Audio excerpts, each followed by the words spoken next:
the Quran was revealed in the month of Ramadan. We know that for a fact because Allah Tabarak wa Ta'ala tells us, and Rasulullah Sallallahu Alaihi Wasallam told us that. Ramadan has that special distinction.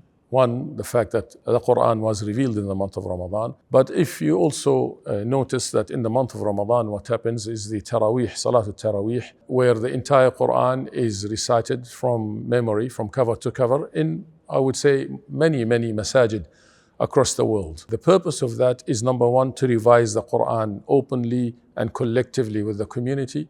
But also it has been one of the means of the preservation of the authenticity of the Quran for the last 1400 years. Secondly, Ramadan is the month of the Quran, which means we need to engage with the Quran more in the month of Ramadan. And we know about the eminent scholars, many of them in the past, that they would reciting the Quran many times in the month of Ramadan. Some of them would complete it from cover to cover in one day, some of them in one night.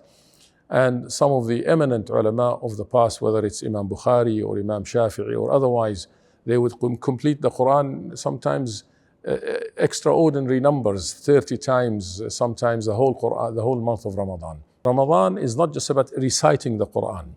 It is important to engage with the Quran so that we understand what we are reading. And that's why Allah Ta'ala calls us to do tadabbur of the Quran, meaning deep reflection of the Quran, so that we can become more affiliated with the Quran and understand the message that Allah Ta'ala wants for us or He's sending to us from the Quran. I liked what one alim said, one contemporary scholar said. He said, you should engage with the Quran as if it is a letter from the most beloved that has come to you personally. How would you engage with that letter? Imagine that for a second.